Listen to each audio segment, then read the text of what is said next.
Okay, hello everyone. Welcome to tonight's episode when the non-local mind was localized in cyberspace.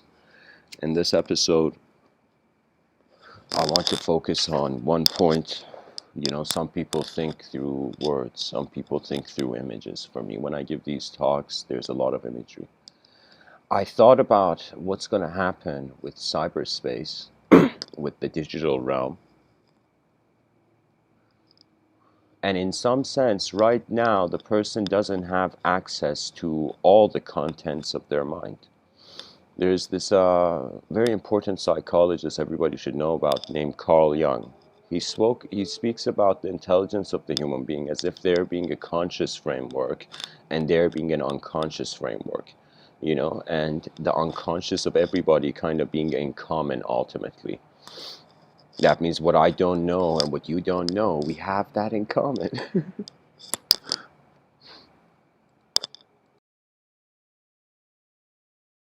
But the point is that the conscious mind and the unconscious mind gave different access to reality. Now, we as a human being have the faculty of, like our brain, our intelligence allows us to remember. So you can say in the future, cyberspace can handle this blind spot. Pretty much the content of our mind can be visible. That means right now I'm closing my eyes and I'm visualizing, for example, a giant blue cube in the sky. Just random. That visualization, it's there when I close my eyes. It's there. When I open my eyes, it cannot be there. It can, like I can choose to keep it, or the visual sensory perception becomes the priority. What I'm trying to say is that imagine there was some sort of interface, some sort of cyberspace translation of the contents of the inner realms. The inner realms is pretty much, I'm saying that in front of our eyes, we see objects. Behind our eyes, we're a subject to ourselves. So in front of our eyes, we're an object to ourselves. Behind our eyes, we're a subject. Now, the inner realms, the content in the inner realms, somebody could be like, hey man, remember yourself 10 years ago. And imagine I'm just visualizing if somebody told that to me, I'll suddenly remember, and that memory is there. That means I am existing in 2020, but I can remember a memory from 2010. Do you see? I am in 2020, but I can remember a moment in 2010. That memory is in the inner realm, and that inner realm phenomena will one day become accurately mapped in the outer realms in cyberspace. What does that mean? That means you can probably in the future to open your phone. Maybe this is maybe too far in the future, but like you can open your phone and you can open an application and choose which memory out of all the memories in the content in the subconscious. I mean, the unconscious is endless, but the conscious. I'm saying that pretty much cyberspace is going to stabilize. It's going to make everybody have photographic memory on their phones. That's pretty much what I'm trying to say. I'm saying that all this stuff that I'm speaking to you, all this stuff that I'm saying, that there's like the intermediate translation of my voice. So that means behind, like I can, like when I speak, there is another event going on, a subjective event. That subjective event moves faster than objectivity. This is why free will is apparent. That means you can't say you have free will if the world is moving faster than you. If you were on a horse and the horse was moving faster than you can control it, whose will is moving the moment? Is the horse moving, or are you moving the horse if you can't control it? So when things surpass our speed, we may not even be able to fathom to control it. But I was thinking that, I mean, there was this thing where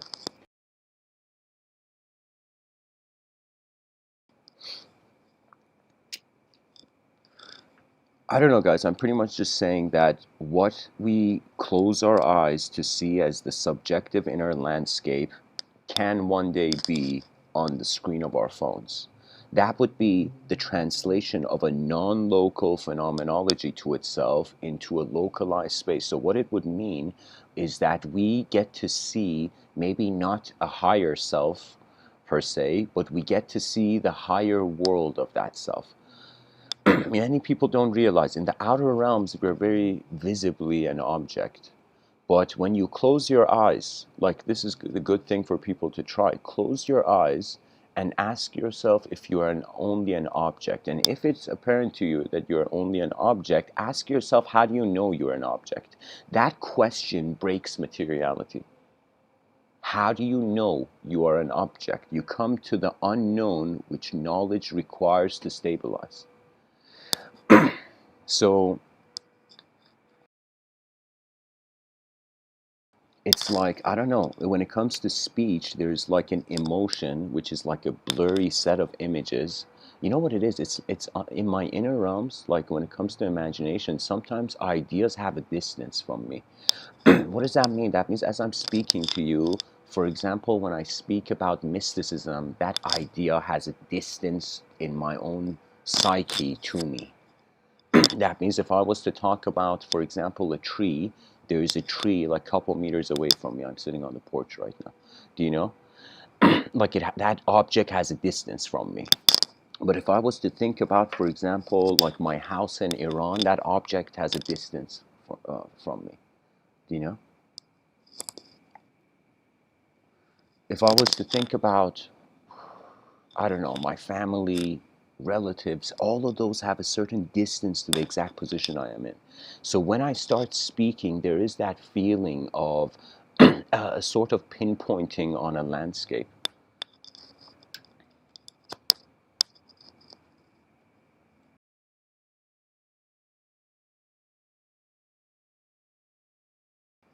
If we can find a way to map our imagination accurately on our phones, everybody, I'm not joking. We are creatures. Let me tell you something about the human species.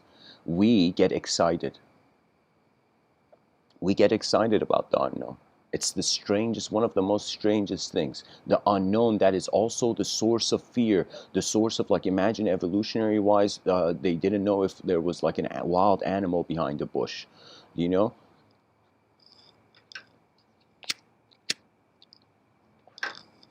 So the unknown is where you go to after knowledge, you have come to the edge of knowledge.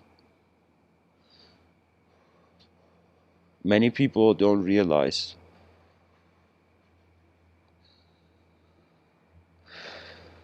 that when you really read these mystical stories, when you look at ancient wisdom traditions, they acknowledge two kinds of knowledge. There was never one kind of knowledge. It wasn't like after you know, you know. You know, there was a knowing that was conditional, and then there was a knowing that was unconditional. What does that mean? That means that moment where a human being is like cornered like an animal, and that cornered animal psychology sets in, that is in some sense an conditional behavior. That means people are not good and bad, but if you poke someone after a while, they might do something bad to you. Do you see what I mean? That means it's like if you a grizzly bear is not dangerous if you look at it from a distance. Do you know? But if you're up close to it and you're trying to hug a grizzly bear, well, yeah, the grizzly bear's like, buddy, you think this is a cartoon? The grizzly bear is gonna tear you up, you know? So so that's my point, that we have to, not, I mean, I say we have to, but because nothing has happened for so long, it's like after the dictionary, how many people on this planet do you think are attempting to use language in new ways? How many children are going to school to just inhabit the same thought structures as their ancestors? This is what really makes me mad, you know? In a sort of, it agitates me, irritates me a little, that we are alive way past our ancestors, but if we have the same productivity as our ancestors who had access to nothing, then it makes no sense. We must not fear the cyberspace age. I honestly feel every person who has gone towards some sort of metaphysical context or spiritual concept, it's like a pre-training of the whole species trying to tap into digital minds. I am telling you, technology there are a bunch of dimensions I would say that the future generations in the next 100 years have to be careful of. It's just pretty much human beings have to be attentive to these dimensions. One is that the natural dimension, how you are natural, how your world is natural. Then we have the technological dimension, how you can become unnatural, how your world can be unnatural. We have the geometrical dimension. The geometrical dimension is a mode of sight where before there is any character in a story that has any sort of emotional conclusion on the outcome, it is pure design. I usually give my talks from what I consider, I mean, the reason I'm saying it's not per se like this in my inner realms, but I will tell you, there is a geometrical dimension. There is a dimension where there is no soul, no world, no self, no mind. It is pure moving geometry. That's important to notice, and in one of my earlier talks, it's not something that I often say, but in my inner realms, I have envisioned that just like how we have had certain prophetic figures in the past, we will have certain figures for geometrical shapes. There was a time the logos kind of just like, how people see, for example, a guardian spirit, like a animal spirit, like in certain cultures, like, you know, the spirit of the wolf, the spirit of the lion, the spirit of the, wind, even. So just like we had, let's say, animal spirits specifically, I feel every person has a geometrical resonance, which is their principal geometrical resonance. And what I mean by this is like there's okay, so pretty much I wrote that every human being, this is I'm sharing an insight from something I wrote a while back. Every human being is a geometrical phenomena. They are not a platonic per se geometrical phenomena, but if a person had the platonic solids, like there was a time I wrote a book on this, but it's such a odd book to read that I honestly I'm not promoting it. So people, if you like, you can go see this book I wrote called The Great Work. If you don't like it, it's really unedited. I intentionally kept the book unedited.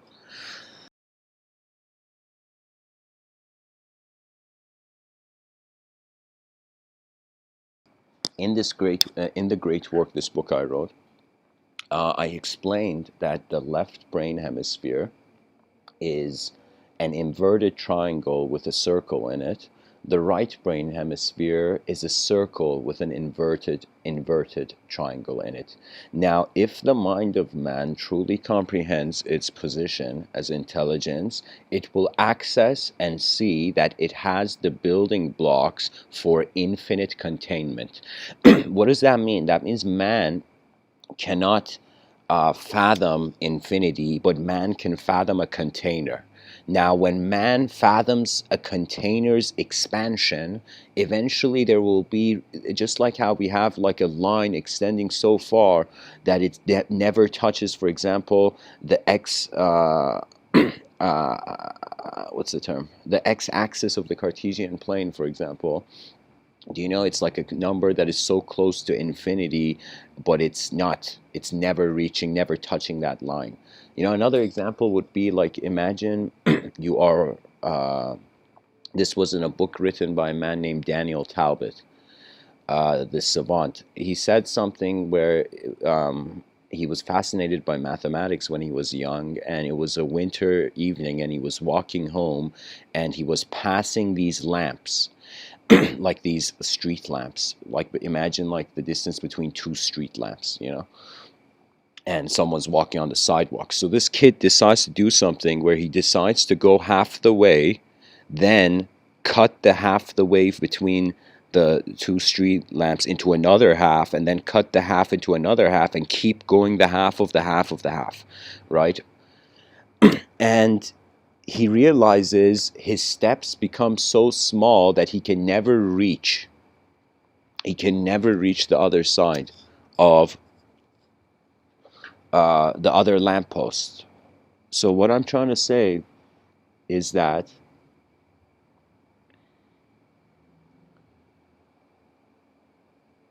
outer realms, we are being moved. Inner realms, we are the mover.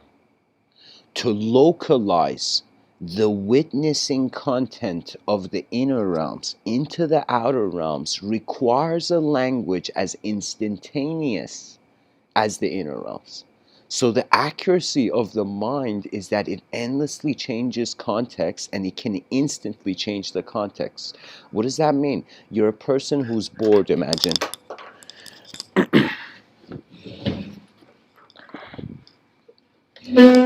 As a person who's bored, your context is pretty much meaningless, but you see stuff. You know, like a bored person sees the world. There's endless things they see they can do, but it's like they don't want to do it. You know? Bored people are intentionally lazy.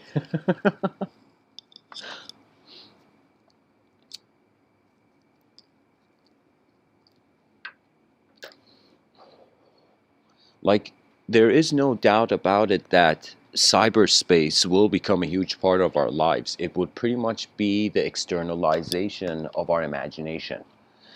So you can say, how did human beings make their imagination more real? They stepped into it by finding a way to simulate it in a cyber way. So right now, you know what it's going to be like? I remember writing the script, and it was such an incredible story where this man,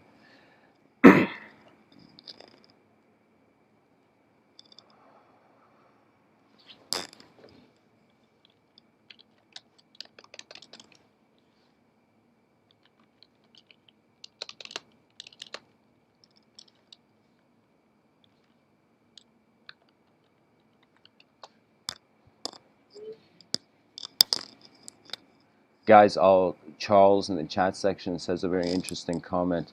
Before I get to that, I'm going to finish this point on cyberspace. You see, guys, what is art?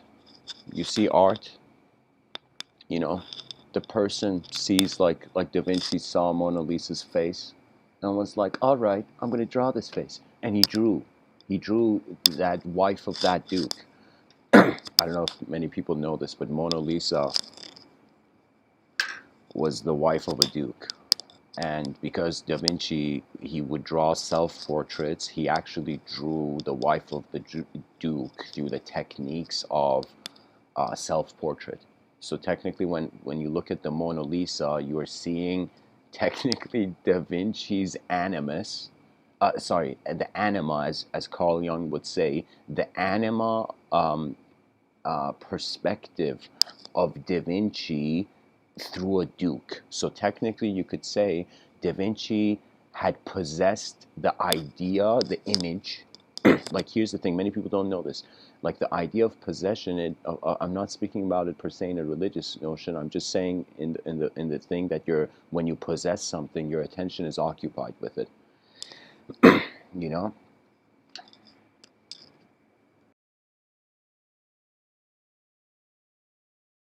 You can say a person can get possessed by the past. Angry people are possessed by their past. You can say people who suffer internally, they're possessed by their past. They didn't like how they wrote the sentence of their life in the past, you know. But I'm just trying to say, if art is a representation of a certain internal object, or as Kant would say, noumenon, or as René Descartes would say, raison cogitans, something like that. Pretty much what it is we are finding a way to take the content, subtle content, from our multidimensional inner reception and make it external. What does that mean? That means everything man-made is actually mind-made. Everything that is made known by the mind is first unknown. Dear members of the human species, you are not in a known universe. You are in an unknown universe as a known self. The unknownness of this universe can be alive. It can also be lifeless. Your attention is the commander of reality's movement. Once you realize this, the inner realms becomes accessible to you. The inner realms, there's this ancient saying, they say the mind is a lousy master, but it is a great servant. This doesn't mean you have to become like old school, kind of like, treat your own mind, like enslave your mind in your belief. It just means that think about service. Think about any moment where you have helped people or there has been help. The whole point of help is that the inner realm is not as important as the outer realm.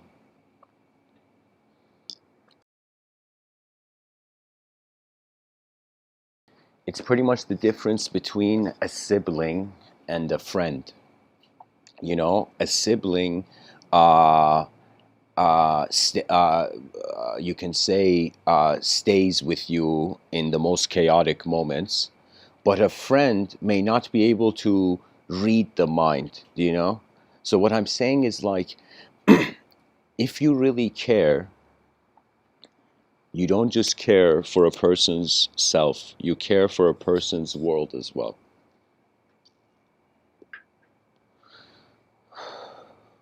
Just like art, we will make it completely cyberspace. What would that mean? Pretty much, you know how we have like a game engine? Like a game engine, certain video game companies, when they want to make a giant world, they do something where, through special programming, they do something that the character, if you're a character in a video game and you go to a place, there is a world generated based on an algorithm. So what does that mean? That means just like how you enter a room and you look at the life and it means something to you, it's like there's an inner world that arises when you understand something. It's like you're noticing something of the inner realm. Now, if the inner realm somehow cyberspace becomes like a paintbrush, a very accurate paintbrush for the inner realm, that would mean we would technically not be limited to one room of experience. That means, as an existential being, right now as I'm existing in this moment, it feels like I'm in one room of phenomena. Like existentially, yeah, it feels like I'm only in one world. But when I look at how many different ways I have opened my eyes and looked at this world, then I'm like, well, hold on, hold on, hold on. How could existence just be in one dimension when the natural, innate inner processor is multidimensional? Like, we should have gotten the clue from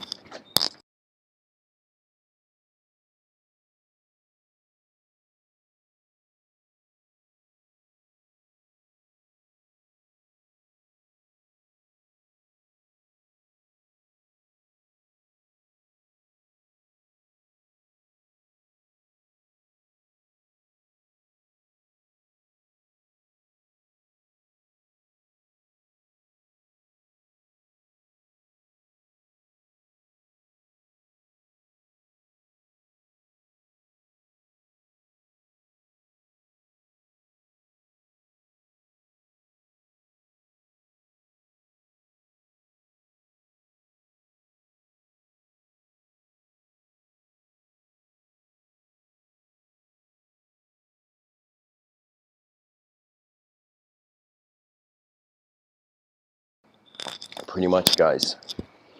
Uh,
Okay.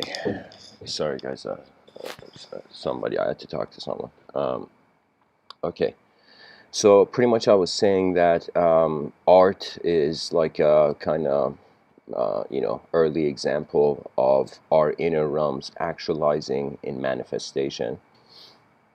I feel that cyberspace is going to be like that, but it's going to be like that in a way more complex and in a way more complex way.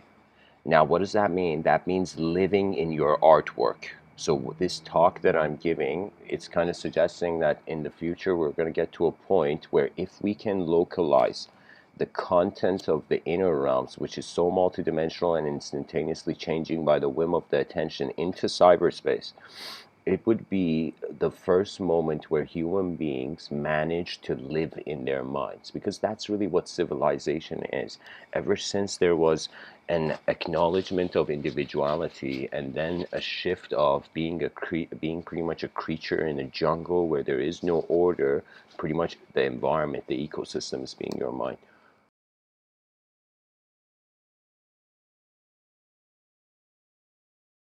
And moving into the concrete jungle, that means more and more we are living in the man-made rather than the nature-made. So technically, the whole progress and advancement of civilization has been an animal taking more and more steps into its mind. Something strange is happening. It's like we are thinking we're evolving outwards, but the inward is evolving towards the outward.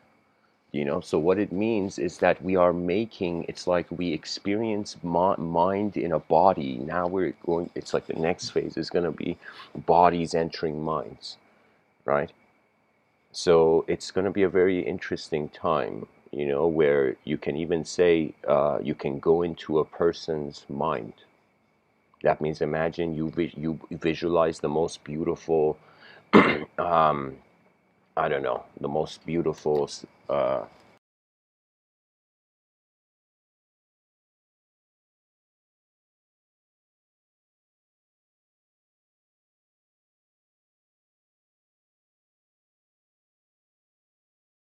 imagine you have a dream of this next level incredible world, and in the future you would be able to show your friends that dream in cyberspace. So that means imagine in the future, in recess, kids are just, they're taking their phones and one kid is replaying his dream and three of the friends are going into the dream of that kid. Do you know what I mean? It's all about recording the content, because in the dream state we can't hold a camera, but in the conscious waking state we can. Now, if we treat our own intelligence as a camera, then it comes more to this idea which Sri Ramana Maharshi spoke about, where life is like a screen. I speak about it in the context of, in my, like the way I speak about it is multiple room theory. Pretty much, it's like we're not in one room, we're in multiple rooms. So if you act in accordance to the laws of one room, you're only going to get results in that one room.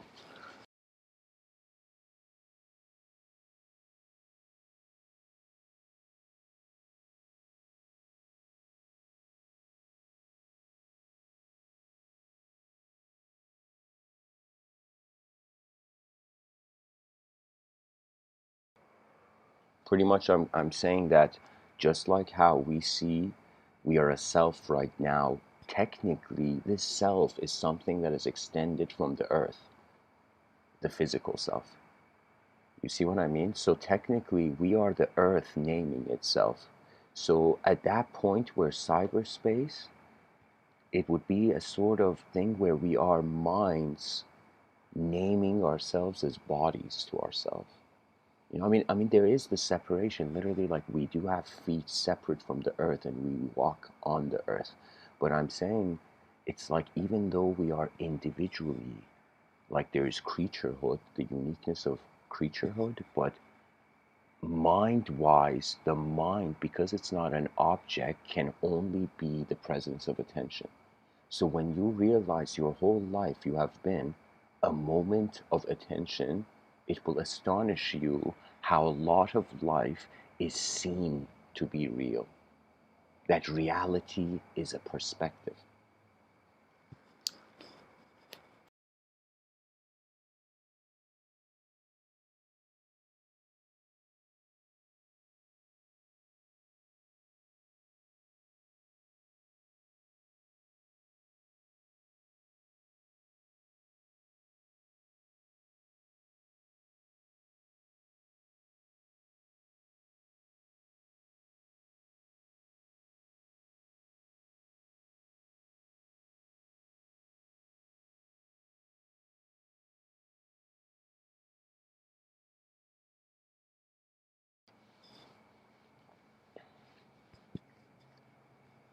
And it's all about, I guess, information. I never finished that telling you the story of the script that I wrote, where it just shows like what is it, like kind of like 1980s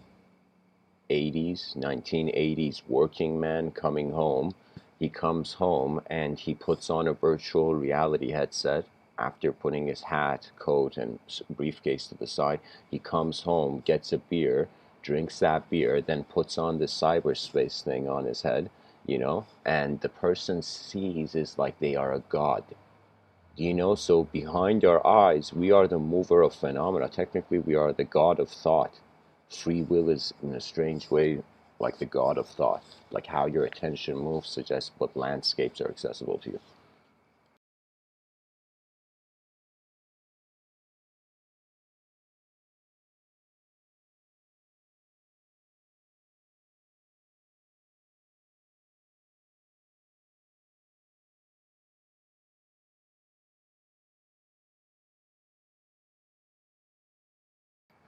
So, into the brain we go or we will go.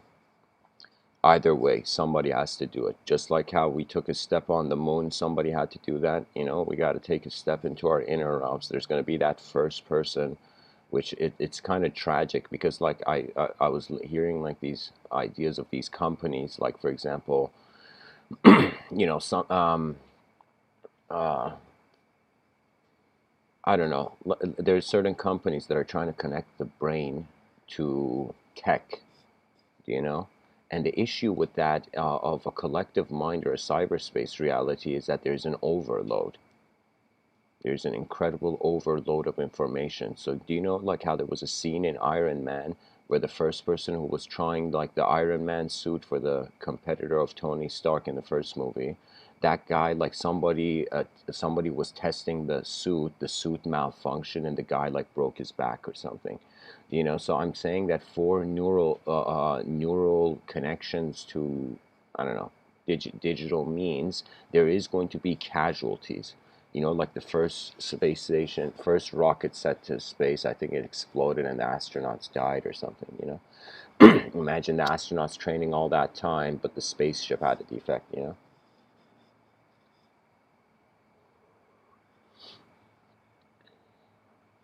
What I'm trying to say is more and more we are entering our minds. There are people in the Mount Shasta area in the New Age community where, it's kind of interesting to watch from like a psychology standpoint. But it's like some people who feel that they are channeling. They feel that it's like another being in another dimensions that's like, yo, what's up? Say this stuff to people. It's not per se like that. It's that there is a secret to how the universe is energetically kept as attention, which has nothing to do with our languages and conception. That means everything you have learned is temporary knowledge. That eternal knowledge is not for a personality. This is why, from the scientific secular angle, you have to dismiss its existence. From the religious, non-secular kind of angle, you have to deny it. So you know what it is? It's like I really feel like spiritual mindsets, those people who are spiritual, they're like the middle class of civilization.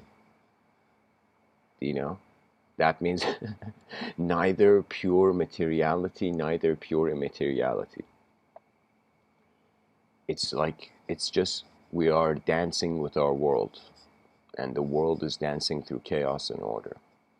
And if the person cannot uh, maintain a simple order and use that simple order to confront a simple chaos, then they will not have the ability, because you need to confront a simple chaos before you can get to a complex order.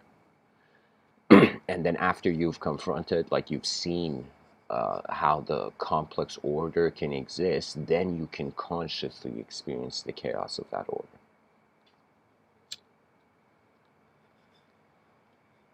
So think of it as the universe is playing tag. The mind and body are playing tag. Certain moments in history, the mind tags the body and says you're it, and so we base all our civilization on known phenomenology only, and then there's times the body tags the mind. For example, in ancient Greece, I would say that was a situation where the body had tagged the mind, where the metaphysical was as physical as the physical. That means people actually felt back in the day there were gods walking on clouds. It's like, yo, why'd that cloud move? It's like probably a god's walking on top of it.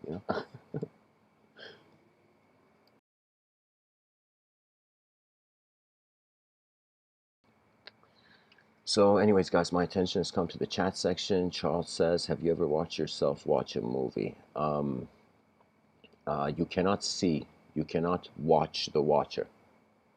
You can notice. But it's like, although if you are watching the watcher, the first watcher you thought doesn't exist. Um,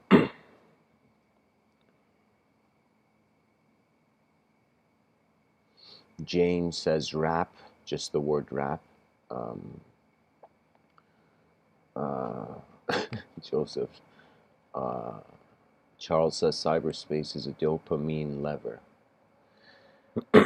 Sure, yeah. I mean, what isn't a dopamine lever? A lever. I almost said dopamine leather, guys. Can you imagine? But what it is more comfort with the non-local positions of intelligence. For me, this, of course, this kid is an android. This isn't like, I don't know who drew. I mean, it says there is a name. Let me see who the artist is.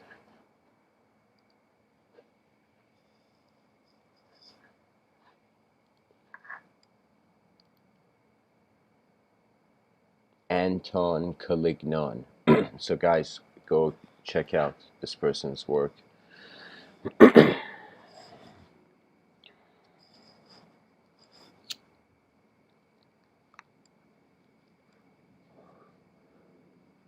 Pretty much, it's like the inner realms. Like our mind is gonna, we're gonna become like in cyberspace. Everybody can be a mage. Everybody is an airbender in cyberspace. When you close your eyes, you can visualize yourself doing anything. In my inner realms, I can move worlds. I can move mountains. In my outer realms, I can only move on mountains.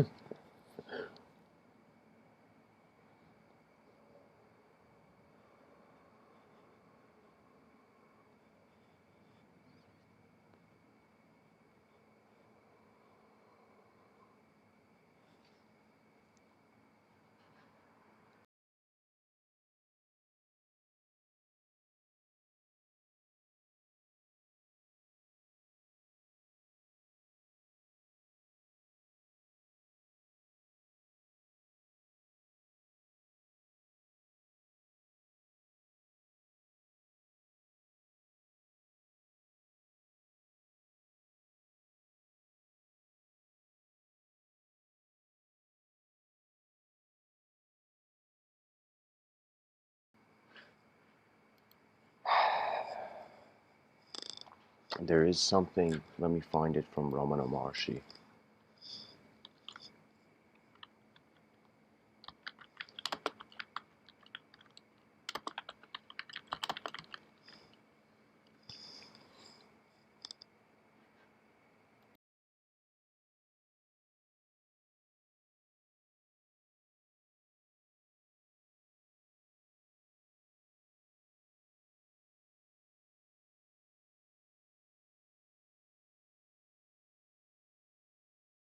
So guys, I found the quote I wanted.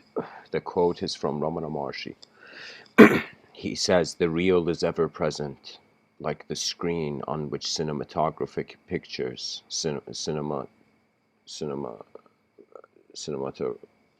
pictures move.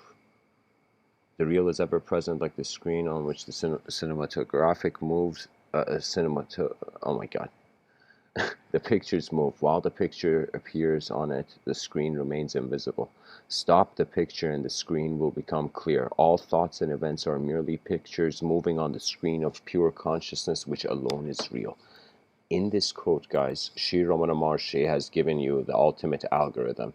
We are attributeless fields of intelligence, moving particles. There has never been birth, there has never been death, there has only been energy that has opened and closed its eyes.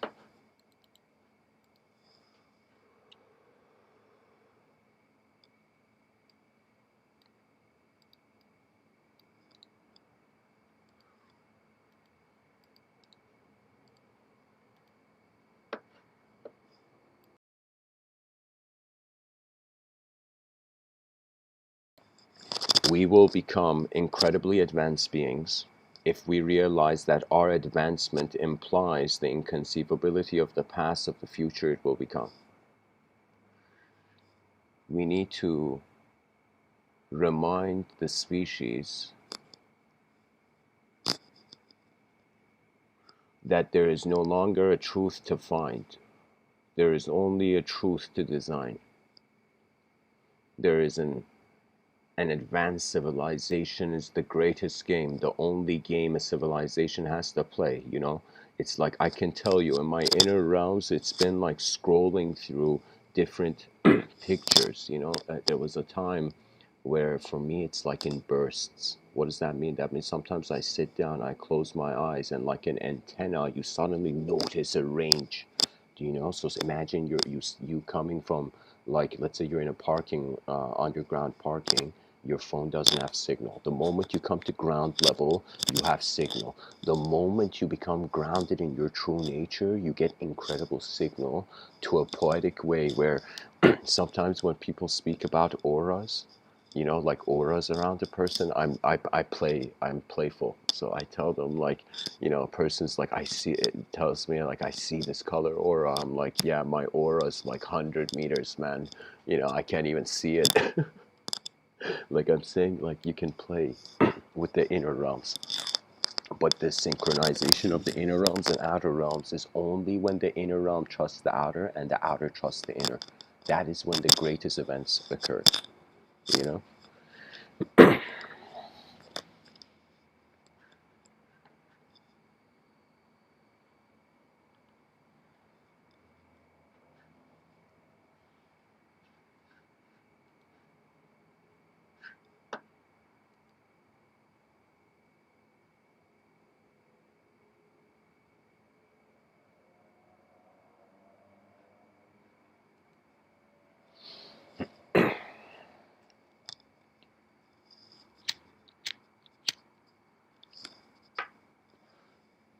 I could say that this is what I've seen in my inner realms. Like a wind, this great wind will come, the winds of evolution, where the human being will notice mortality and there will be an anger. There will be an anger of, what is this life and what is it waiting for? The good thing about going towards novelty is that you become your own follower. You begin following the truth of not just the inner realms or outer realms, but the moment. I can tell you that this idea of the soul has only been there in accordance to something being able to notice more than object and subject.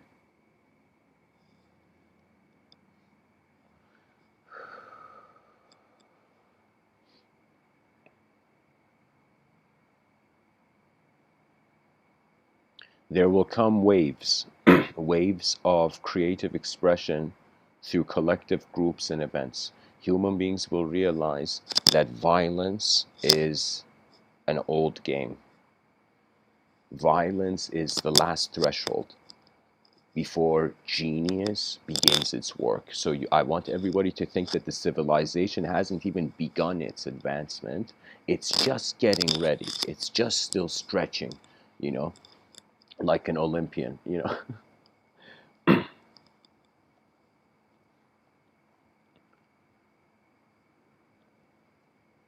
Some people say the greatest thing the human being has is hope. I will tell you no. It's an ability to control speed and direction. That is the greatest privilege of the human being. That we are the unique parts of nature that have stepped out of nature's mind. We are technically nature's ego.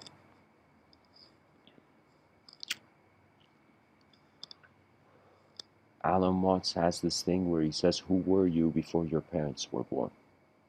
The pure consciousness, the pure lens.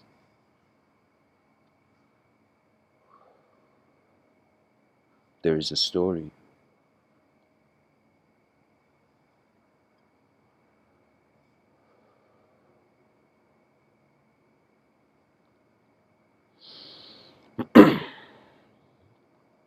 This story, there is uh, I don't know, there's this like sage, there's this like, rich sage or something. I don't remember the story, the context. There was just like this owner of this household, and he had like servants or something, you know?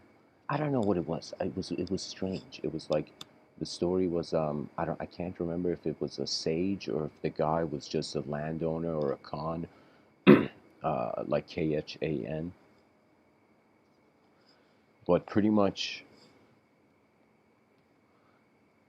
there's this man, this, let's say, this guru. I don't know, let's just say that. Let's say there was this guru, and this guru, he looks at his disciples, and okay, I'll make it easier. Let's say there's a father and he has three kids, okay? And he gives each of his kids three gold coins, and he goes on a journey. And he's like, you each deserve three gold coins. I'll be back and I'll see what you've done with them, and the father leaves. And after some time, the father comes back and he asks the kids, what have you done with your, let's say, three gold coins? The first kid, the oldest, is like, father, I took these three gold coins to the market, I did some business, I have 12 gold coins now. The father's like, impressive, you know. Then he goes to the second and he's like, how about you? He's like, yeah, I couldn't make 12, but I made 6 gold coins. The father's like, impressive. Then the father comes to the last, the youngest kid, and he's like, how about you? And the youngest kid's like, Dad, when you left, because it was so important to you, these three gold coins, I dug a hole and I put these three gold coins into the ground so nobody can take them away and nobody can touch it. And the father sees like the innocence and like the honesty, but he scolds the he scolds the kid, and he's like, as if like the whole moral of the story is like, you're given something. If you don't do anything with it, then you don't understand that something was given. That means if you're given something and that you don't behave differently, that it's as if you weren't given that thing at all. So we are given the position of an evolutionary animal that is clothing itself in cloth and language. Language is a person's conditioning is pretty much how language has become their world.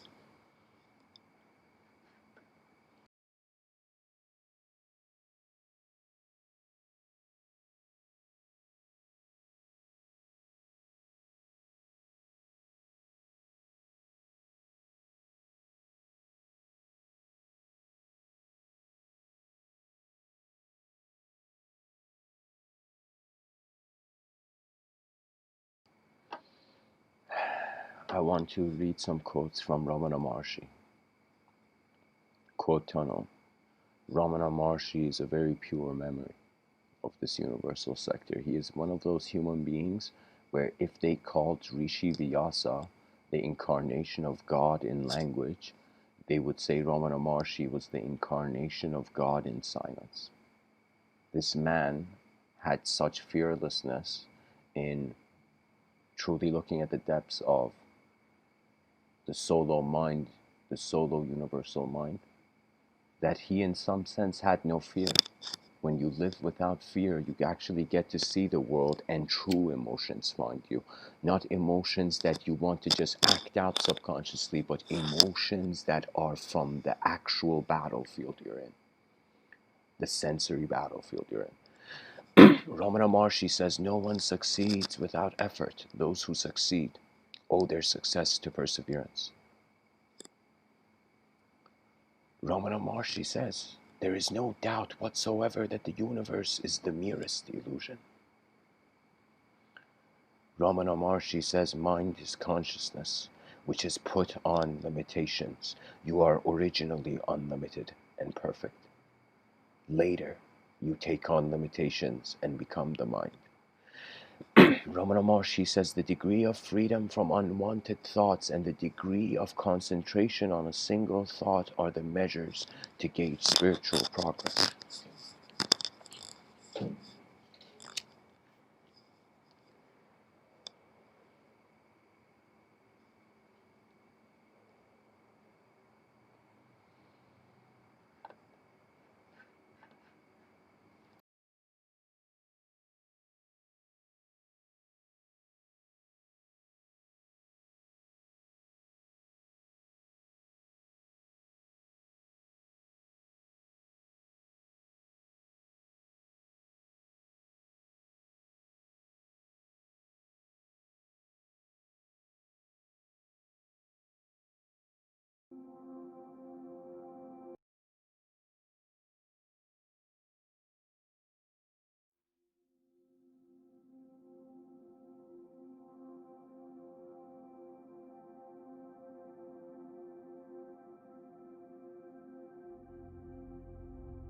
Ramana Maharshi says,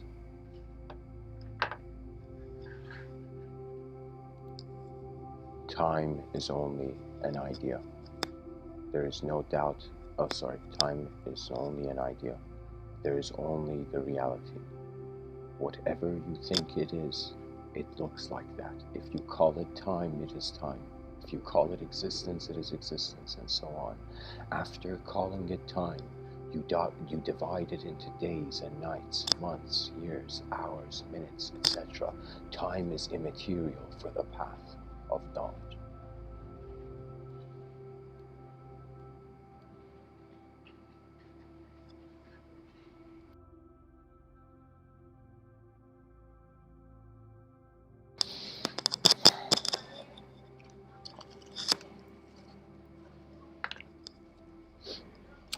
Ramana Maharshi says one must realize his self in order to open the store of unalloyed happiness.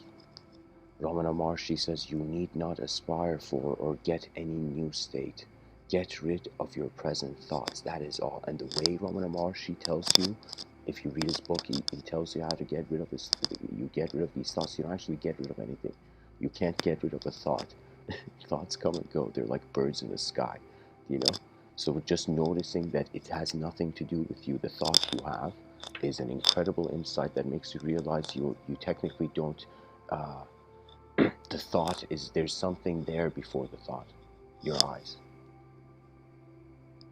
Ramana Maharshi says, ask who am I, the path of self-inquiry.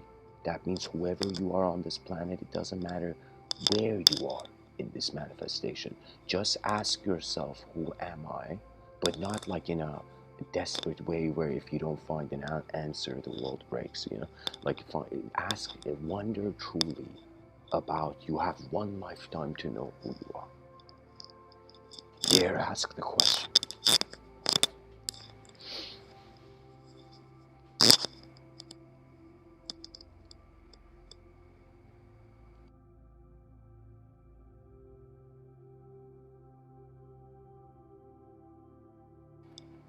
Ramana Maharshi says even the structure of the atom has been found by the mind. Therefore, the mind is subtler than the atom.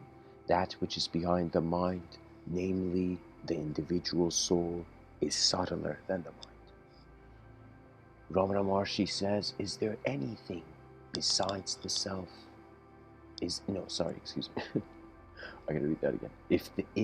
If there is anything besides the self, there is reason to fear. Who sees the second?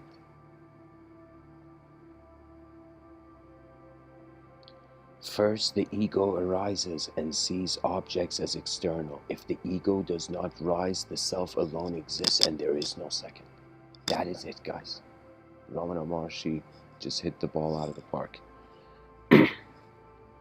So behind this mind where your whole conscious life is happening, there is... So first there is the I thought, then from the I thought there is the conclusion of outer realm. Because of outer realm, we consider an inner realm, but when you go within, for the inner realm, there is no outer realm. Just like a outer layer of an onion is not missing out on anything in the inner layer of the onion. You know? So your true self is not a name. It is not an object or subject. It's the one that's moving it though. Moving the object and subject. The movement is intelligence beyond language. Ramana Maharshi says silence is also conversation. Ramana Maharshi says concentration of the mind is in a way common to both knowledge and yoga. Yoga aims at union of the individual with the universal, the reality. This reality cannot be new. It must exist even now, and it does exist. This is another way Ramana Maharshi is saying, you who think in this life is an illusion and simulation, the simulation has to exist somewhere. Like, think about you putting a projector and this projector projecting a film on a wall, okay? Now, we are like characters in the film on a wall, and we're like, where's the projection from? We're like, the film could be unreal. It could all be a projection in the void.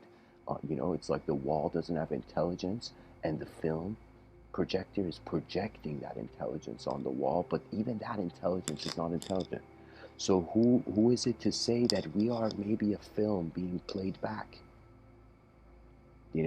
Maybe it's all been directed, you know?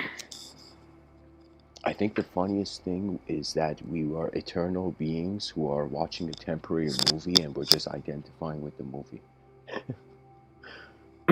It's like this person in a cinema thinking they're the actual character in the film.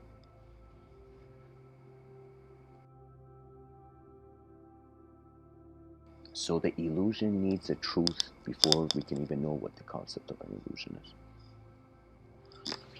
Ramana Maharshi says all bad qualities center around the ego. When the ego is gone, realization results by itself. There are neither good nor bad qualities in the self. The self is free from all qualities. Qualities pertain to the mind only. Ramana Maharshi says, I am not the perishable body, but the eternal self. You see, he doesn't say the eternal God. He says the self. As if does it matter if we see ourselves separate or connected, disconnected, or connected with this macrocosmic event? Does it make a difference? The inner realm is like a virtual reality goggle, but it's already worn. It's like the brain is like similar to cyberspace before cyberspace, the inner realms, the mind, I would say. Ramana Maharshi says our own self-realization is the greatest service we can render the world.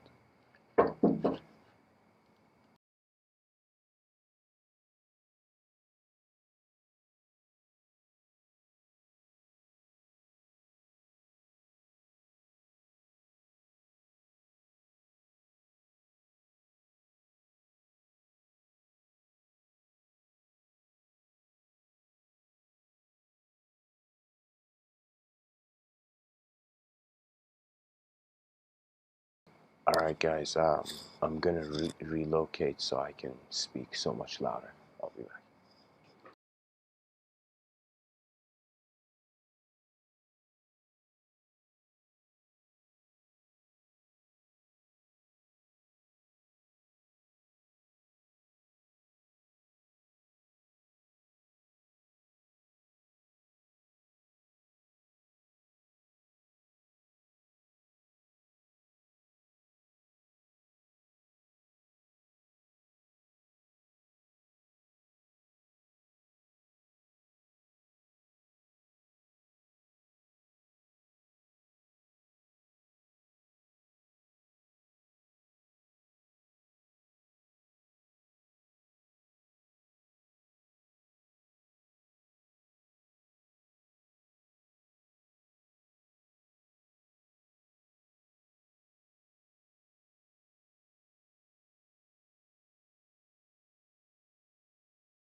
Okay, guys, I'm back. It's better now.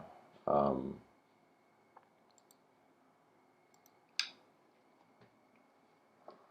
there's definitely more to say about this topic. In the intermission, I was kind of thinking, like, what's another way I could share? Because it's kind of like a feeling. The thing is, when you see something, I feel like the more real, like, think of it this way. Imagine a person is composed. This is just hypothetical, but imagine we, as a thought experiment, perceive a person is composed of 10 dimensions. And imagine they do an action where six of their dimensions, six parallel senses of their self agree with, and four parallel senses don't.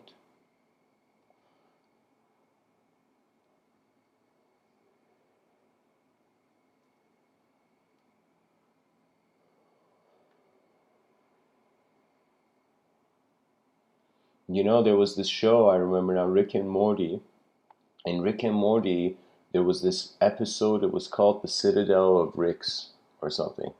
And in it, it was like Rick, this character, had endless parallel senses of himself all gather around and build, like, one common realm. And I think, like, when I thought about the concept of Pure Lands in Mahayana Buddhism, it was kind of like strangely similar. But it was that there wasn't full agreement. So what does that mean? That means you could be existing to yourself in a way where you did something in the past that in the future, your future self, like, you don't allow it. So you can say the version of you in the future and the version of you in the past are both fighting for your attention in the moment. Which version would you follow into the battlefield? What I mean is, like, we can define ourselves by the potential component, the potential energy, or the kinetic energy.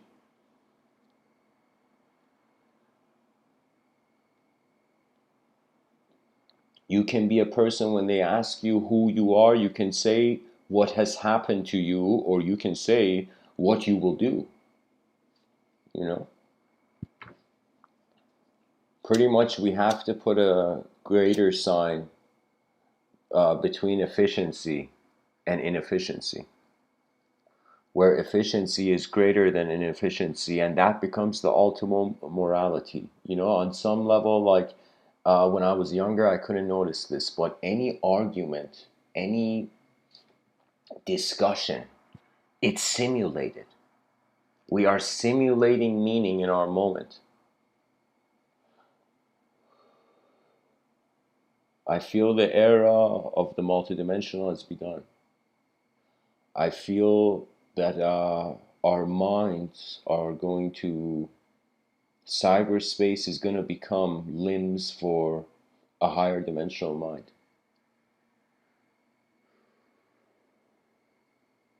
You know what it is? It's like us thinking that the realm is just what we see, is like us thinking reality is only one color of the, color spectrum. That means think as if your whole life everything has been blue. In this dimension, only blue. The color blue makes sense, imagine. But then you go into a dimension of green. So imagine a blue person in a blue world crosses over through this portal or stargate into a world where the selves are green and the world is green. So a blue self in a green world, or you can say a green self in a blue world. And that's what it's kind of like. It feels like the home of the body is local, the home of the mind is non-local. And it's one of those complex challenges. It's like the next grand Rubik's Cube.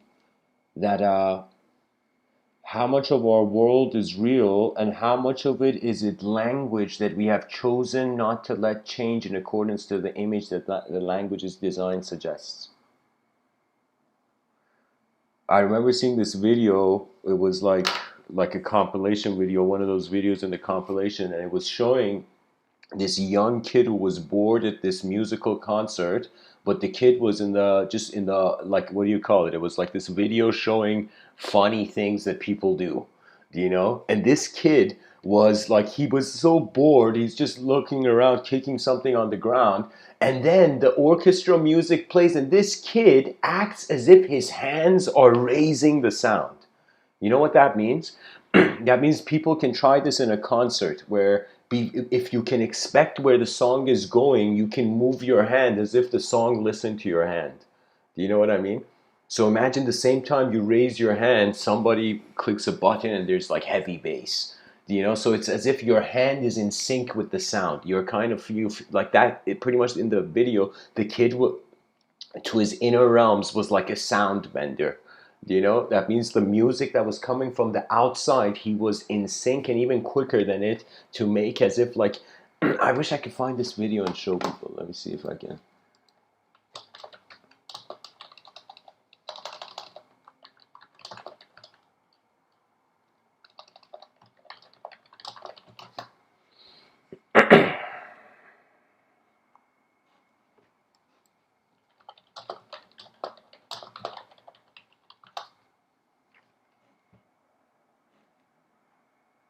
Yeah, I have no idea.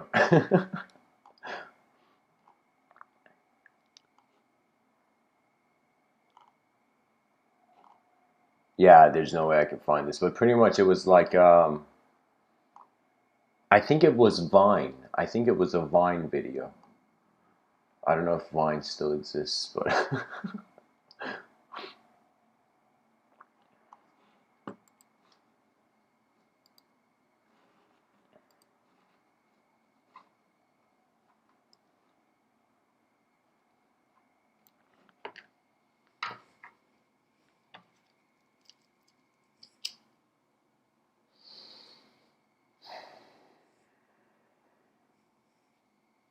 people want to run away from the past, and some people just want to be in the present.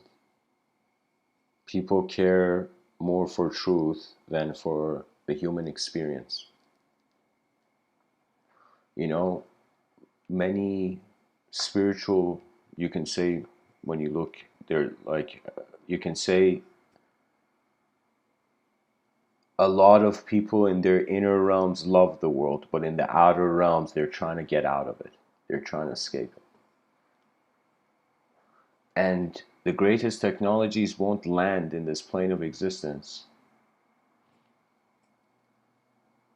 unless you can trust your workspace.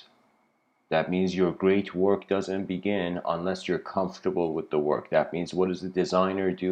The first thing before a designer begins designing is they design their moment. And then you begin your work. You look at this world without, as if you never existed, and then you exist in it as if you experience it as if you always have. You see, the notion of a non-local mind is a suggestion of a dynamic experiential event. The notion of this being localized, that means we're taking a higher speed thing and wanting to put it in a lower speed. And the only way we can truly experience another type of body, let's say whether in cyberspace, is if we forget. Like a good virtual reality is a virtual reality that you think is reality. You know? It's like you see it in movies where the person steps out of the virtual reality and there's like, I don't know what reality is anymore. Like, you know? And so you can say the mystic realized opening your eyes on a rock in the middle of nowhere is as unique as if the realm is simulated. But the attributeless witness, the best way is either it has no shape or it's so fast that we cannot conceive its shape. You know? So beyond duality, I personally, in my own school of thought, say there's two doors, two exits. You know, there is the archaic meditative, you can say mystical path where you are trying to singularize things and then comprehend the void and the unknown behind it. Do you know? And then there's another exit, there's another door where from this door you are actually infinitizing things. That means duality, it's quicker, you can say. You get to the infinite, so pretty much rather than the person comparing who they were in the past to who they were who they are now and getting emotional feeling about it. It would be a person who is comparing who they are now with who they can be, as if you were thinking as far as you can. That means when they said dream big, the person didn't shout it. They should have put an exclamation point on the end of it, you know, with the power of infinity, infinite exclamation points, you know.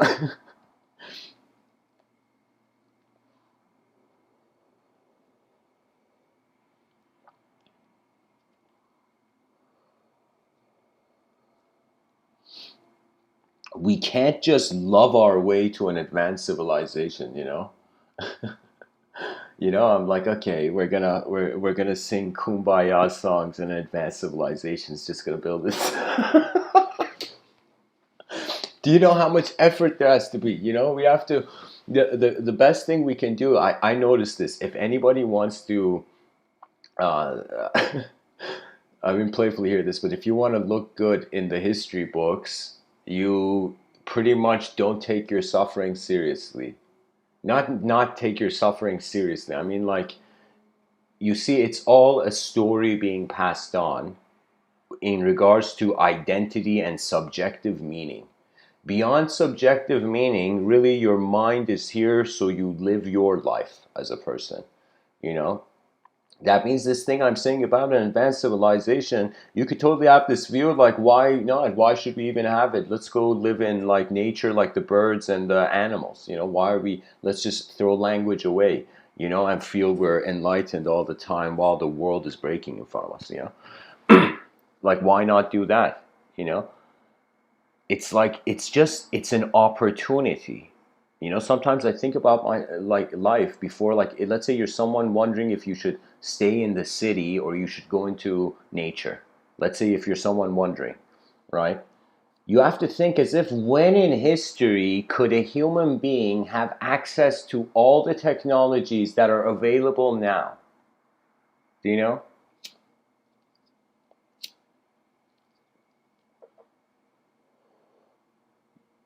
Because here's the issue of a truly, you can say, honorable technological society and civilization compared to a civilization that's updating its technology, but it has no honor. So it doesn't care. So what does that mean? That means it's pretty much like we don't have a morality yet.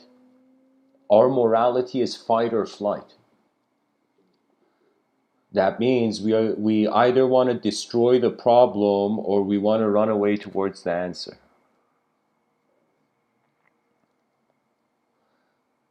But one of the most important things that I find true mysticism holds is that you drop your expectations for truth because you want the truth that is here, not the truth that you want here. Because it's very complex. It's like we are a multidimensional mind experiencing its body in a singular dimension. We are like one finger of a palm, but we actually are the whole palm. Do you know?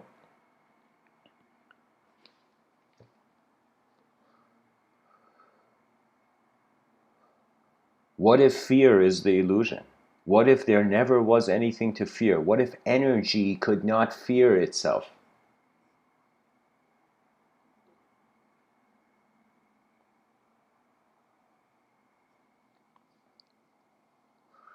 That means we should have an ability as a species to look at our history books, put them down, and be like, okay, new story.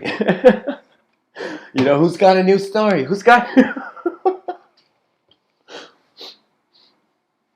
You know, it's fear that makes the person want to be God too soon. That means it's like it's a desire for the absence of desire. This is why playfulness is the ultimate. I don't know how outside of a playful state somebody can live without suffering. Because the moment you take something seriously, you're trying to localize it so it doesn't change, and it changes. Do you know? It's like, you know what life is? It's like a person's buying an iced cappuccino, but they're not drinking it, and it's like melting.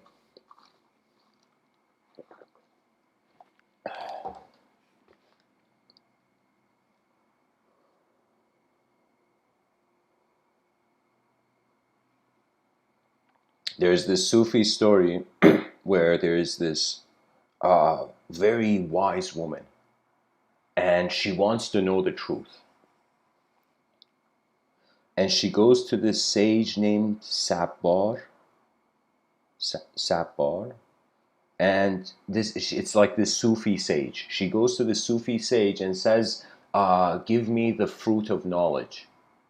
That means they saw knowledge as something where you bite it and you suddenly get that knowledge as if it's an instantaneous insight, you know?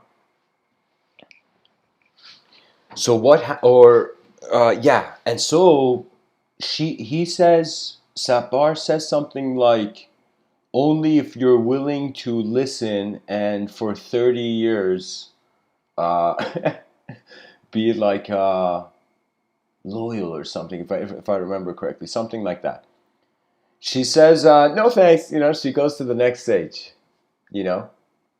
And she goes on for 30 years looking for different truths from different sages, different Sufi sages, and none of them have the answer. None of them are giving an answer that she feels she's found. And she suddenly, after 30 years, suddenly, as she's randomly walking, gets to that garden where the fruit of knowledge is. So she actually comes to the garden of fruit of knowledge, and she sees Sapar, the first dervish, is there.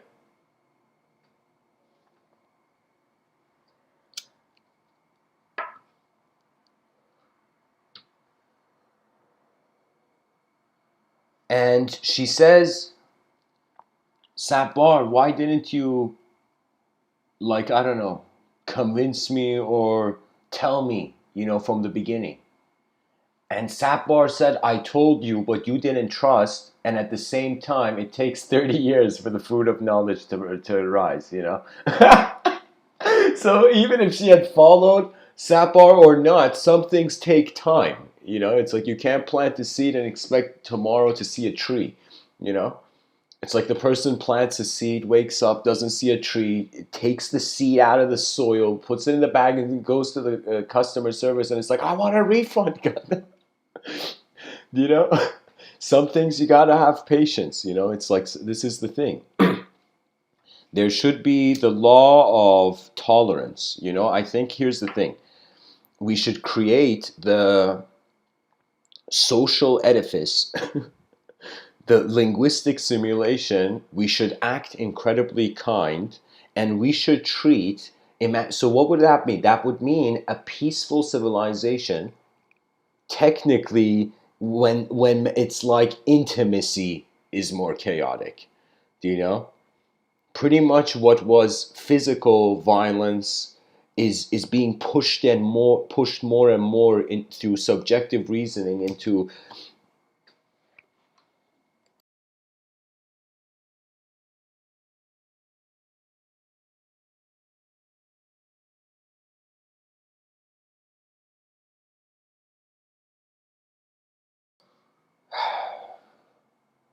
I don't know, some fires you can put out before they actually extend to the outer realms.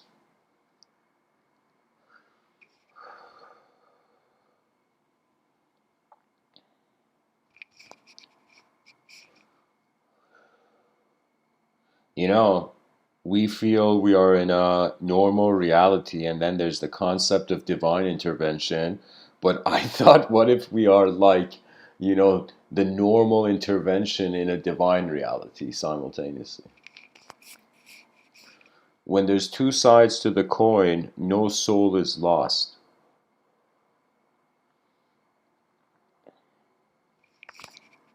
But at the same time, the greatest wisdom of the soul is that there's nothing to find either. Because the whole point of intelligence is that it's being. So it's about how much we separate what is being and what is being done. I find those who find their attention opens up to non-duality, being and doing is simultaneous, instant. They're not separate. They're synonymous. Do you know? But for those who have these separate, they have a dualistic framework, pretty much the character and the story mindset. The character and the story mindset, it will endlessly wonder about how it's being and what it's doing because it has separated the two, you know? So that means there's moments like now where I'm speaking to you as an individually conscious being, but if I just sit still for a while, I am literally not a thing. Like the body is there, objective realm is there, but to the intelligence, it's not an object. It's like thinking we are our thoughts. It's like looking at another person and thinking that's you. It's like that same thing. It's like it's an association with something that is being watched and witnessed that can't be you. Now, I've been kind of like attentive to my karma. For me, like, you know how people check their Facebook status? Everything that happens to me, I check my karmic status, you know? you know. And sometimes you can tell if something is being repeated because the person lost an inner battle. Like the person has to realize it's not like a perfect system here, you know? But strangely, it's accelerating whatever it is. Whatever human intelligence is, or however way it's described, its activity, the human behavior, is just novelty. As Terence McKenna was saying, Terence McKenna was so spot on. He said novelty, uh, like there's an acceleration, and he saw like the crystallization, the constant. Pretty much like how crystals are made over time, it's like there's a complexity to how the universe has emerged, and it's being attracted to an object that is not an object, and it's at the end of time. That means what? How can, like, do you see what it is? It's technically Terence McKenna is pointing inside a portal. Yeah, I think it's a door. The whole universe is a door.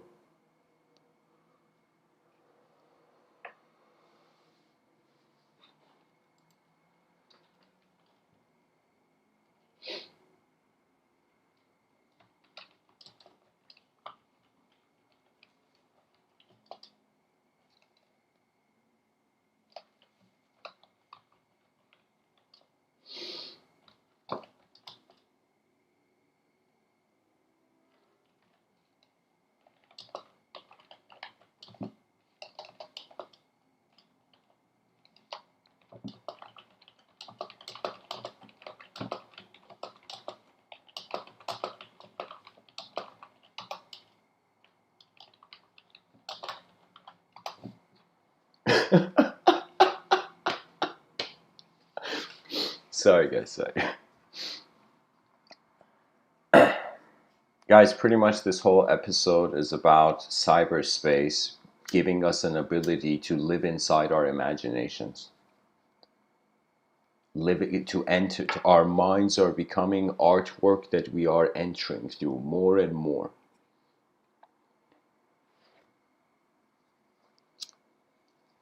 This world surpasses the idea of the human. It surpasses every idea simply because we are children that don't speak language. We learn it. We learn from the world. There is no teacher. Every moment there's all the information of the senses being processed.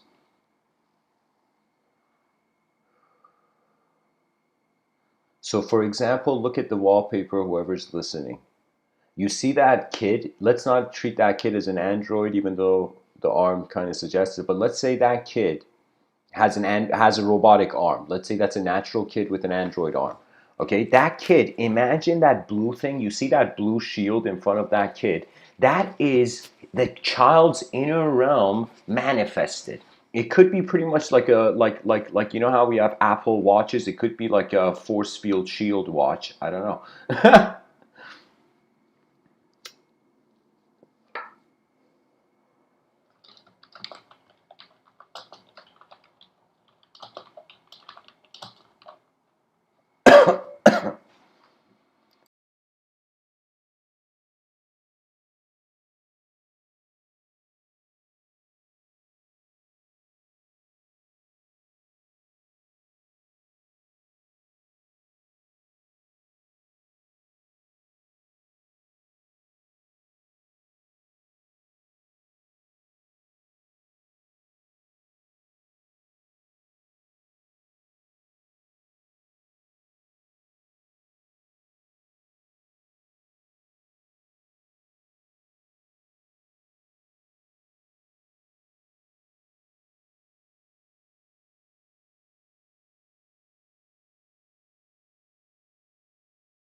So anyways, guys, um,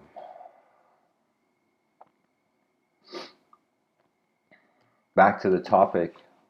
And guys, my attention is going to fly off from the branch of the chat section, but I'll tell you that for anybody who wants to discuss these ideas personally with me, there's a Discord server after the talk where pretty much it's a voice group chat, so people can join that. The link is in the description, but yeah. Anyways, back to the talk.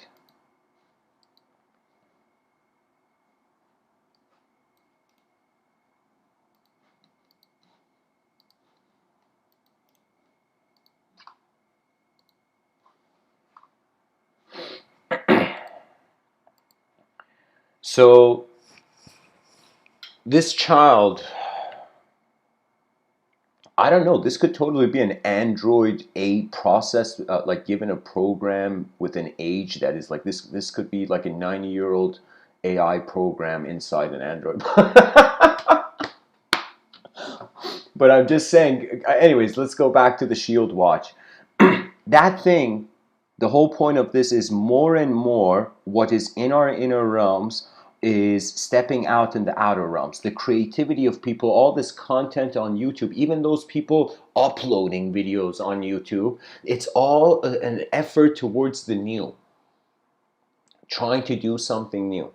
This is one of those pillars of civilization, one of these values that should be defended. That means if a human being in your environment does something new, defend the new, or the past will devour you. It's not that the past devours you, it's just that I'm saying if you deserve a new life, you'll also realize you deserve new eyes. And new eyes technically doesn't mean exchanging one ideological system of acceptance with another. It just simply means that you have been living whatever amount of laps you've been running around the sun. You will just notice it's like this grand event. And in this grand event, there is a trail. And I don't know, maybe some people have this excellent memory where they remember everything from the beginning of their life till now. For me, it's not similar. For me, when I look at the contents of my inner realms, there is a fog. There is a mist there. What that means is it's like I see certain things through the fog of my own ethnocentrism of how I am a creature. Because you don't know, that one of the most intense moments of my life was when I realized I don't know who's looking through my eyes. That question was so heavy. It was literally like the skies of all the ideological systems I had believed starting to break. It was as if it was an inner apocalypse where the self could not escape. And in that moment, it was the unknown. It was like one-on-one with like all that you know as a fathomable mind with the presence of the unknown. And in that moment, the artificial evaporates. And only the real is there. And that real is unconditional because it is beyond shape. If it was in shape, you could describe it as some sort of design. So really what it is just like how certain people took animals and put them in cages and then studied the animal. And they're like, okay, this caged animal is like, yeah, this is the animal. It's like, no, that animal has been taken away from its natural world. It is not, it's like the caged lion is not the lion. It's not the real lion, And so we are using language to cage experience. And then wondering, all right, what did that mean? What did that dream mean? For me, a lot of everything that happens, its meaning is instant. Just like how, for example, a person trips and like there's a subtle pain, that's instant. The meaning of that is instant. So similarly, when an experience is taking place, even you listening to this is an experience, the meaning of it is instant. But now the time, how you classify the sensory perception, the free will comes in. So that means pretty much when you're young, you're in the passenger seat of your own life. When you're older, you come into the driver's seat. You become a pilot of your attention because you realize, what is this you here? That means the person noticed the concept of death and became incredibly scared, but then was, who's scared right now? And that who is such a phenomenal question because it's a multidimensional setting. Life cannot die. They're the opposite. Do you see what I mean? That means if life could die, there would only be death. Do you know what I mean? The concept of life, we wouldn't even have the concept of life. It's intelligence for the first time attempting to, from a drop, becoming into a river state of mind. Pretty much the internet is doing this. The globalization of information and just what's going on in the world, a new morality of, you know, of the conscious human being is arising, you know. And no one person has an answer to a collective system, by the way. We're all just sharing models, you know, like of prototypes of strategies, you know. For me, the greatest thing that could happen on this earth, which it's pretty much like my aim, which is to create a network of the most uh, boundless dialogue. Do you know? Pretty much, it's like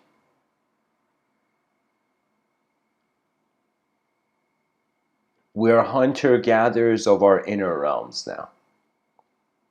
And it's pretty much like back in the day, the person in the hunter-gatherer society would go and find berries, you know, let's say blackberries, and it's like, oh my God, blackberries, you know, and then the person would take the berries to the tribe, and everybody would have a blackberry suddenly. You know, the tribe is going to be like, no way, blackberries, you know. And so that's the thing. It was something that was outside of the collective conscious sphere, the conscious mind of the species, and it was brought to it. Now we have to do the same thing, but for the inner realms, and also have the translation of it in language. Do you know? So the ego is there as like a tool, not per se the person. Because if you think you're an idea, the moment your attention changes, you're going to suffer. You know? It's like, I find it hilarious. A person gets, let's say, two people, you know, arguing in the street, person A and person B. Like person A, let's say arguing apart, like they get offended, do you know? Person A gets offended, person B gets offended. It's like, how dare you say this? You know, you don't know who you're talking to. And person, you know, B's like, you don't know who you're talking. You know? And what's the point?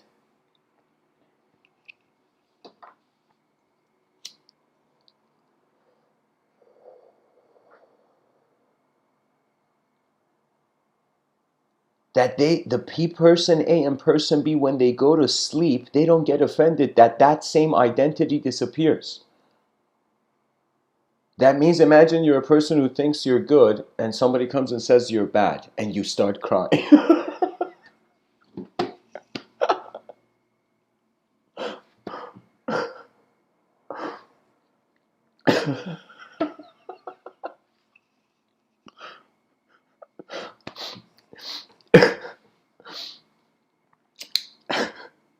Oh man, sorry guys, I don't know why that struck me as incredibly funny. The whole point is that person who starts crying, they have allowed the language that they felt their mind had generated to be replaced by the language that another mind has generated. You know? So that's why the person, you can say, starts crying.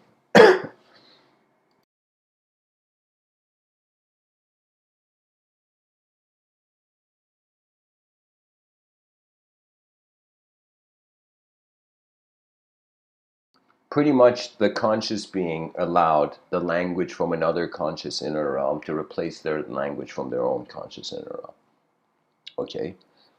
But if that person suddenly noticed that it's like they were not language, you can endlessly sit in front of an angry person and just hear as if they're making sounds.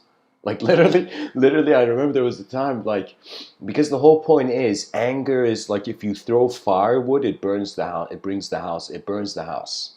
That means whenever you see anger, you shouldn't engage it. You should dismiss it. You should dismiss it like royalty. You know? You should either leave the room or stare at the person until they leave the room. You know, it's one of those situations. Because to fight anger with anger, it's like the person went to the firemen, you know, who were trying to get rid of the forest fire with a flamethrower. It's like, I got this, guys. You know, the firemen are like, no. Oh, man. The mind animates itself in many ways. We use language to divide and conquer ourselves into an ideological sculpture. When you realize you're not language, what does that mean? Who will you be? Where will you be? What will you be? Or what will be? When you're not a linguistic entity, it doesn't mean you stop being an individual. It just means that you notice the silence in the room before words spoken. You notice the stillness of your inner realms and outer realms being the same moment before any movement. You honor your mind. Imagine waking up and honoring your mind. Go in front of the mirror and salute yourself.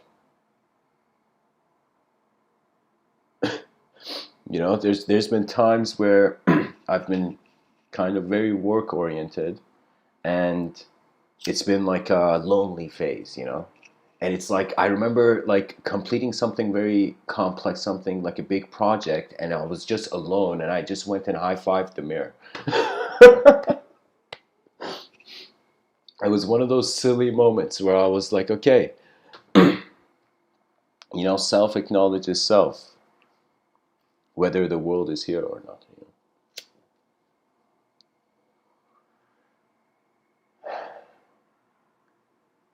Pretty much, it's a cool time. I feel like a pioneer telling the future generations that there is a cyberspace battle coming.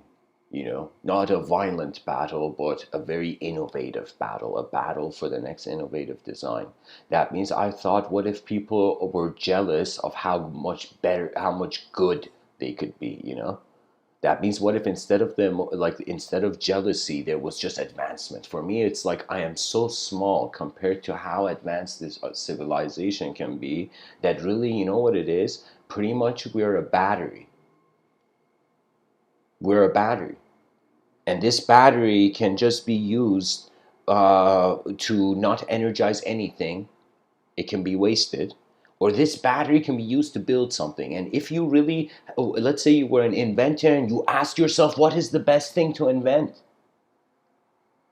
You would suddenly see it would be an invention that builds endless inventions. And that to me, in a civilization, in a cultural, social context, it is the advanced civilization. The God that we have been waiting for is the world we will build. That means for the first time, the person who felt that Adam and Eve had fell from the heavens, suddenly fell from the heavens to earth. Suddenly that person asked, where was earth made? Where are all souls driven? And sorry guys, I didn't realize I'm living beside a NASCAR track. But where is earth made? Ask this question and you will see God is watching your film in heaven. That means earth is in heaven. Where else can it be made? You see, so the religious conception, all ideological systems, just based on the changing nature of the realm, move towards the inconceivable. You know, just to have it be said,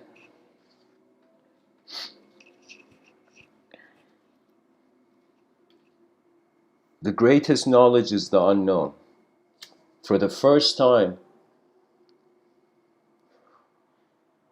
we have to look at the world before time was born, before language was our owner.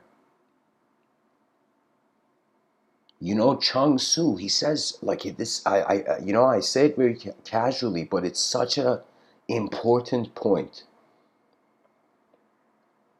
where he says thoughts, beliefs are like they're leaves on a tree.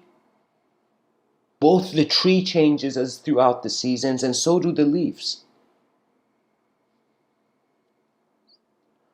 And they change at different speeds.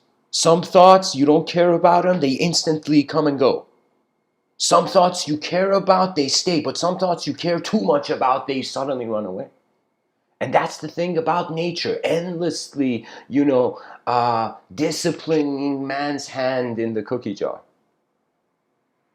of the future.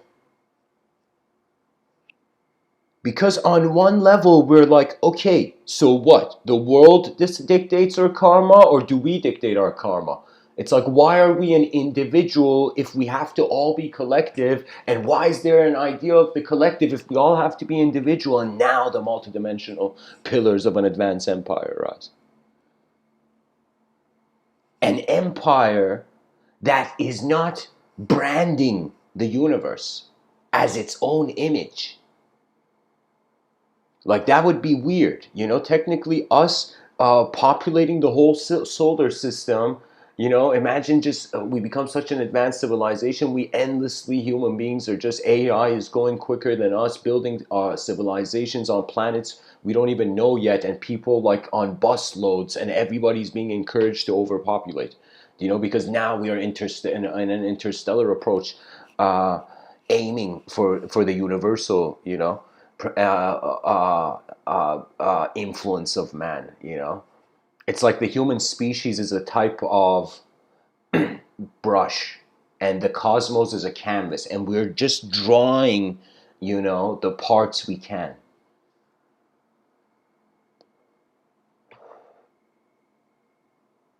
I said it in one of my talks where the future philosophers, like back in the day, people were wondering, oh my God, is life a dream? In the future, people like future philosophers are going to be like, is the world digital or not? That means one of the most strangest things that could potentially happen to secular society is that people start feeling they're lost in a mindless engine.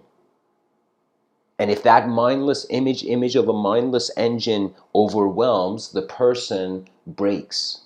So the armor of your inner realms is really based on how you animate as a character to yourself before moving. And it all has to do with noticing, like, the mind is here, just like the body. Every birthday candle the person has blown, when they say my birthday, whoa, whoa, whoa, whoa, whoa, my birthday? Who's that my? We say my mind, my body, my soul. Whose body? Whose mind? Whose soul? What's that my? Do you know? Do you see that my is attributeless witnessing? It is pretty much what all the mystics have been trying so hard to keep alive, like this small candle at the edge of a corner of a library.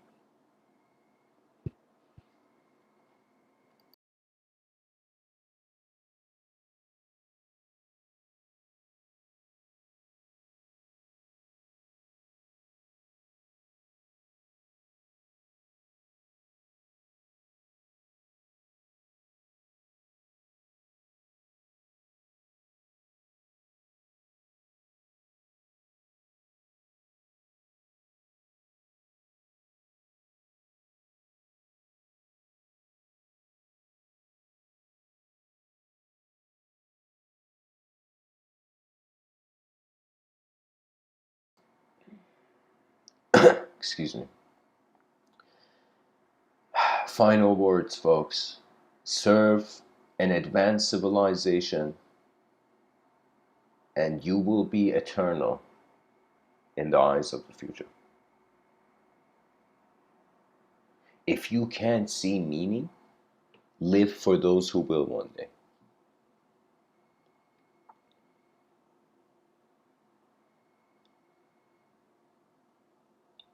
Beyond the fields of the senses,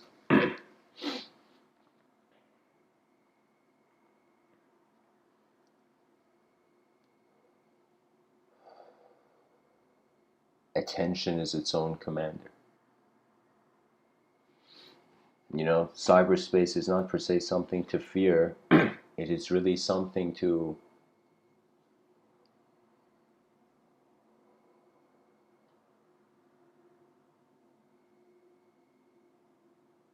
prioritize the efficient, and the inefficient has something to learn from, like in the internal psyche. Because a person is not thought. Associating with a thought is a descension into limited behavior. I mean, only thinking it's a thought. It's like literally just like having a mansion, but living in only a room. I guess it feels something like that. Of course, in Tokyo, or I don't know, certain parts of the world, people are living in houses so small. It's kind of in China, I think. So anyways, guys, thanks for listening. I think one last thing to say is every person should start writing, and they should start honestly writing and journaling their own intelligence and attention and how their mind works. Everybody has a DNA, so it's not something you can really compare, but you can bring your findings to the tribe, you know. So the whole point is, before we can have a truly advanced body of a civilization, we need to have an advanced mind of a civilization, you know. So serve the realm, and the world will be better regardless of what you do, whatever happens to you. That means, think about it. If everybody started making the world a better place, whatever karma we had would automatically become better, you know. You know, we can literally update our karma by updating our world, you know. So anyways, guys, thanks for listening. I'll be in the Discord server in a few minutes, and just to have a topic for tonight,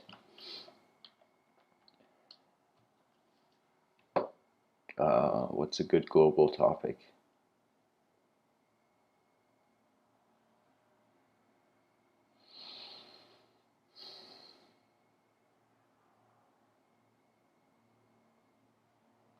Okay. So tonight's Discord topic is on, let us say, the idea of geometry.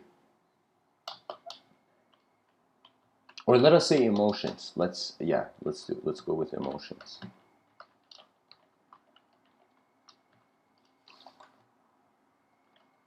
Sorry guys, I'm just thinking out loud here.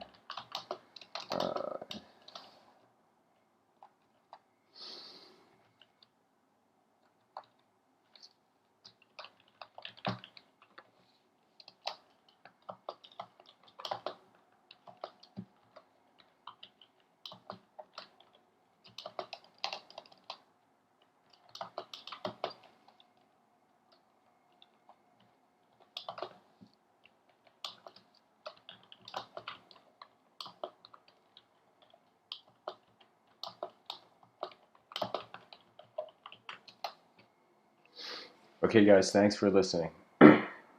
Much blessings and all.